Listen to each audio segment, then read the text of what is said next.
All right, good afternoon. As we had announced to you, I think last week, following his visit to Portugal, the Secretary General will now head to Suriname. He will be in the country from July 2nd to July 4th on a trip that, as he did in Lisbon, will focus on the environment, biodiversity, and how they are impacted by climate change. The Secretary General is scheduled to fly over a rainforest region in Suriname and visit an indigenous community to learn more about harnessing indigenous knowledge to help adapt to the climate impacts. He will also underscore the importance of nature-based climate solutions during a visit to a coastal mangrove program site where he will witness Suriname's coastline's susceptibility to flooding, which has been heightened by sea level rise and extreme weather events resulting from the current climate crisis. On Sunday, the Secretary General will address the opening ceremony of the Caribbean Community of CARICOM's 43rd regular meeting. He's expected to stress that the Caribbean is ground zero for the global climate emergency and the need to gather around bold solutions. In Suriname, the Secretary General is also scheduled to hold a meeting with President Santokhi, the President of the Republic of Suriname, and we'll keep you posted on all his public declarations during the weekend. This morning, he spoke at the General Assembly's high-level meeting on improving road safety. He said that road accidents are a silent moving epidemic, with 1.3 million people dying on the road and 50 million people getting seriously injured every year. Today, road accidents are the leading cause of death in the world among young people aged 5 to 29. 9 out of 10 victims live in middle-income or low-income countries. He added that this is unacceptable and called on countries to take urgent action to reduce the biggest threat to road safety, as the driving under the influence of alcohol or any psychoactive substance or drug, failure to use seatbelts, helmets, or child restraints, unsafe road infrastructure, and unsafe vehicles. His remarks were shared with you. This morning, he also spoke by a pre-recorded video message at a virtual event on pooled funds. He said that today over 300 million people in the world are in urgent need of humanitarian assistance and protection, a fact that he called a grim record. The Secretary General noted that the UN is working on reaching the vulnerable, and this takes financial resources. He stressed the importance of the Central Emergency Response Fund and the country-based pooled funds, noting that they are fast, flexible, impartial, and independent. Those remarks are online. Also speaking was Martin Griffiths, our emergency relief coordinator, who said that we have reached more than 50 million people in the last year with pooled funds, having supported people's health, food security, water, sanitation, hygiene, and protection. Turning to Ukraine, our humanitarian coordinator in the country, Osnat Lubrani, today called on the parties to the conflict to decisively and urgently facilitate safe, unimpeded access for aid workers in all regions, cities, towns, and villages where people need help. She also stressed the need to allow civilians to leave these areas if they want to. She expressed regret that the UN and our partners in Ukraine have been prevented from doing more because of insecurity and impediments imposed by the parties. Ms. Lubrani stressed that aid workers cannot deliver supplies to or access to Kherson, and that only very limited assistance arrived in Mariupol. She said that access to non-government controlled areas is extremely difficult, if not impossible. Despite tremendous challenges, we, along with our partners, have provided life-saving assistance to nearly 9 million men, women, and children in every single region of Ukraine since the start of the Russian invasion on February 24th. This is in addition to the incredible work by thousands and thousands of volunteers across the country to support their own people. However, humanitarian needs continue to grow as hostilities intensify in different regions, particularly in eastern Donbass. Also on Ukraine, our human rights monitoring mission in Ukraine has a new report documenting violations, including killings, tortures, and disappearances, all against civilians and others during the first 3 months of the war. The mission has received numerous allegations and was able to verify 23 cases of conflict-related sexual violence, and that number is most likely an underreporting. Stephanie Williams, the special advisor for Libya, issued a statement today on the meetings during the previous 2 days of the presidents of the House of Representatives and the High Council of State. Those meetings took place in Geneva. She said that the two chambers had reached unprecedented consensus on a number of long-standing issues. However, she added that despite the progress in this week's negotiations between the heads of respective chambers, disagreements persist on the eligibility requirements for candidates in the first presidential elections. Ms. Williams urged the two chambers to overcome pending disagreements as soon as possible. She also continues to urge all parties in Libya against taking any precipitous action and emphasizes that calm and stability must be maintained. She will now compose a full report on the proceedings and present her recommendations on alternative ways forward to the Secretary General. As you may have seen, Rosemary DiCarlo, our head of political affairs and peacebuilding affairs, briefed the Security Council this morning on diplomatic engagement with Iran and on the restoration of the Joint Comprehensive Plan of Action. She said that achieving the landmark JCPOA took determined diplomacy. Restoring it will take additional effort and patience. She said she and the Secretary General urged the Islamic Republic of Iran and the U.S. to quickly mobilize in the same spirit and commitment to resume cooperation under JCPOA. She expressed the hope that Iran and the U.S. will continue to build on the momentum of the last few days of talks facilitated by the European Union in Doha to resolve outstanding issues.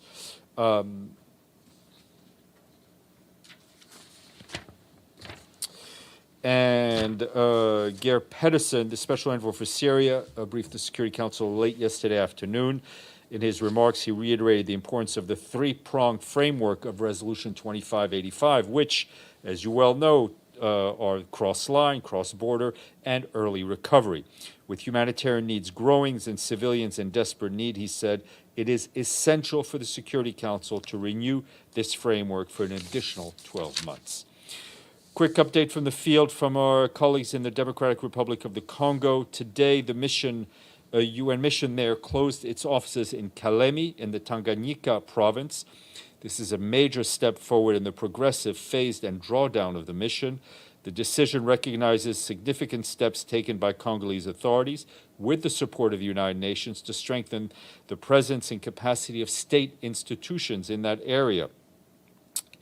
The mission and the UN country team will continue to support the government in pursuing key reforms to preserve and consolidate the progress made in this regard. Meanwhile, the situation in the eastern part of the country remains tense as the M23 armed groups have continued to target the Congolese army, as well as UN's own position in North Kivu province. This morning, 3 rockets were fired towards the UN peacekeeping mission's position in Kabindi, which is about 12 kilometers southeast of Rutshuru. 2 of the rockets landed close to our peacekeepers' positions. You will recall that in her briefing to Security Council yesterday, Bintou Keita condemned the attacks by the M23 and called for their unconditional disarmament.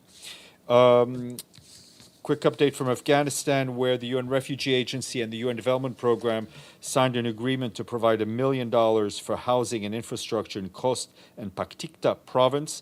The program will provide assistance to families impacted by earthquake there. It will improve access to sustainable housing. And it will, sustainable housing, solar lighting, and key infrastructure like water systems, roads, bridges damaged by last week's earthquake. UNHCR and UNDP are working together in Afghanistan as part of the UN's overall humanitarian response.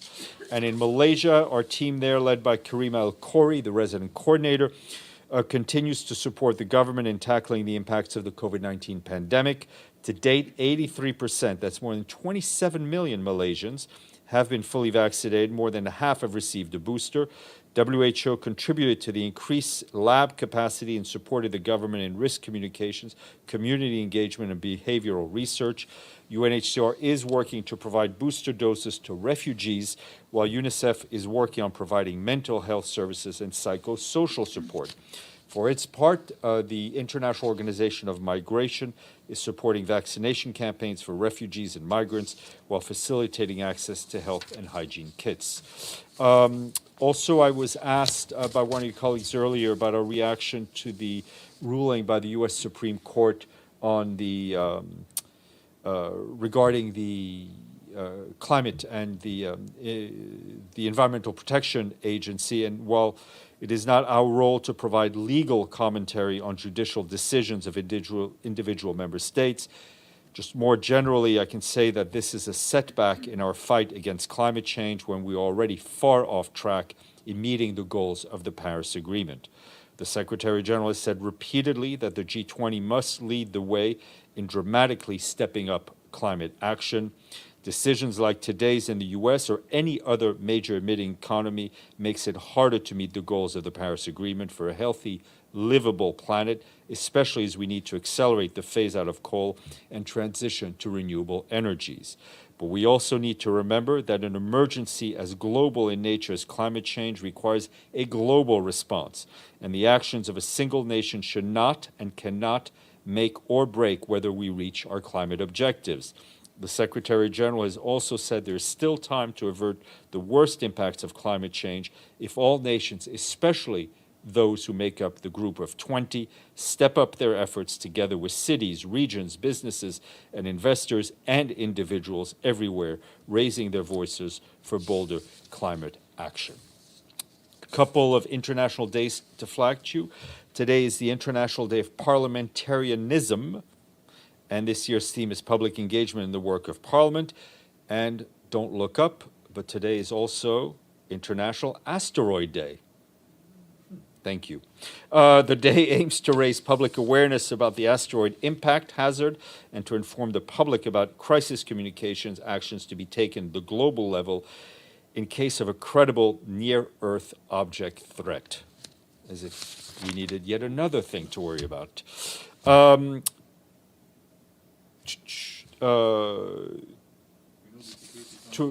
Tomorrow, well, I'll let Paulina talk about the briefing tomorrow. And we finish up the briefing on good news. Contributions to the regular budget continue to grow. We now have 109 members. And thanks to our friends in a country capital of Gitega, this landlocked country does not have a coastline, but that doesn't stop it from having a lovely beach, Saga Beach. And the beach is on the shores of Lake Tanganyika.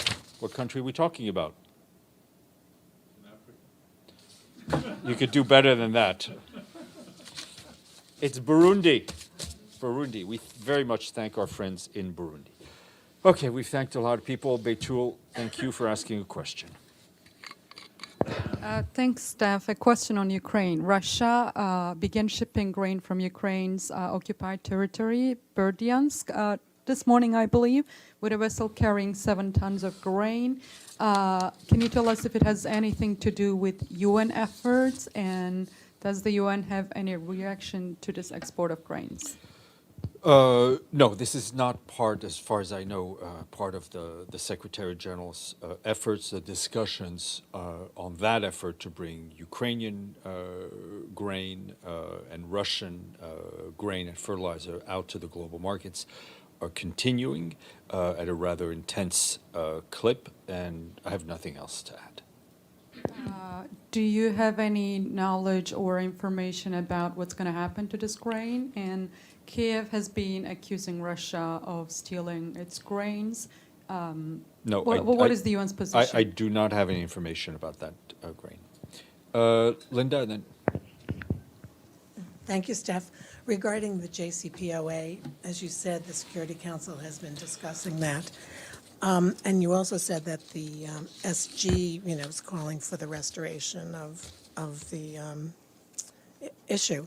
I was just wondering, given that the terms of the JCPOA have not been implemented according to the plan, I was just wondering if the SG might have changed his view or have a different sense of whether or not the JCPOA can be as effective as once thought.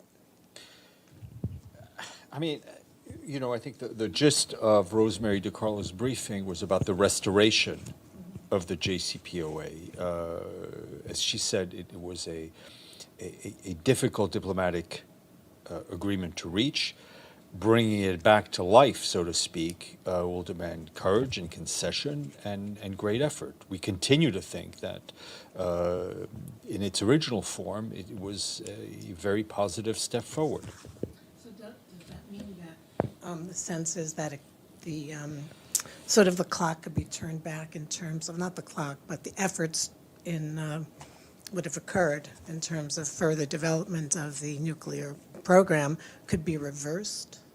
Look, I think it's important to get things back on track, and I think she was pretty explicit in that regard in her comments. Fethi.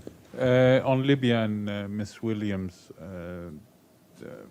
my understanding is that there is no consensus yet about the replacement for special representative for Libya. In the light of the non-existing consensus, is Ms. Williams on track to continue in her capacity as a special representative of the Secretary General in this post? Or I think I would refer you to what she said in the press release, the UNSMIL press release. At this point, she's continuing. And how long, or is there a time frame? No, Secretary General. No time frame that I can share with you. She's continuing until she's continuing. Is reached. Well, I'm not saying that one is linked to the other. I'm just saying I can only speak to the reality, which is she's continuing. Okay, thank you. You're welcome. Yes, sir. It's been reported that the Secretary General is going to attend memorial ceremony in Hiroshima on August 6th. Could you explain the intent of his visit? Well, we are, you know how the travel goes. We usually confirm travel shortly before the arrival. Often the organizers will announce travel before, which is fine.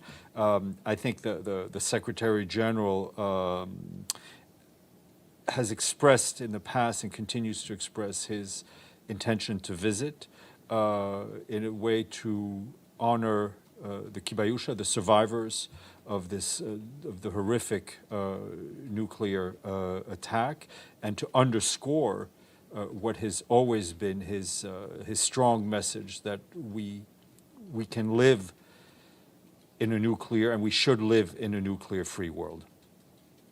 Yes, Ephraim. Thank you so much. Quick follow-up on Libya and a question on Sudan. On Libya, is there any way we can get a bit more information about what exactly there's been consensus around, which issues exactly? I think I don't know if you've seen the statement she issued, the UNSMIL statement, which I read a part of, has more details. So I would refer you to a statement that was issued out of Geneva a bit earlier. Thank you. And on Sudan, 2 people were killed, 2 protesters, and dozens injured during renewed protests against the military leadership. Of course, they were killed by live bullets from the security forces. And do you have any comment or reaction to that? I think we've said this before, and we'll continue to say that we're very, very, very much gravely concerned by the continued use of excessive force by the government security forces in Sudan as they respond to protests, and especially what we've seen today. It is imperative that people be allowed to express themselves freely and peacefully, and security forces in any country should be there to protect people's right to do that, not to hinder it. Mr. Pertz, our representative on the ground, I think issued a statement earlier this week, 2 days ago, calling on Sudan's authorities to protect the rights to peaceful assembly and freedom of expression, and calling on all parties to refrain from violence against protesters. He also, and this is important, he warned against spoilers who could contribute to escalate tensions. The way forward is for the for all the parties to reach an inclusive political solution as soon as possible, leading to a return to constitutional order and democratic transitions. Oscar, I think you have a question.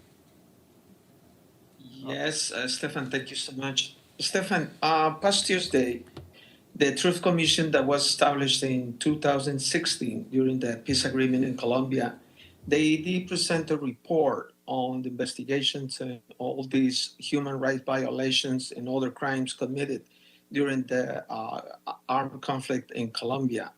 Did the Secretary General receive a copy of this report? And what is his comments or reaction on all this? And also, if the Secretary General has been any communication with new President-elected Gustavo I Petro don't think the in Secretary. regard to I don't think the Secretary General has yet to have a conversation with the new president of Colombia, and we will check if we've received any information on what you mentioned. and regarding the report presented No, by I said the I. Truth We'll, Commission. we will check to see if if we've received any information on that report. Okay, Thank you. thank you. Ms. Kubiak, please.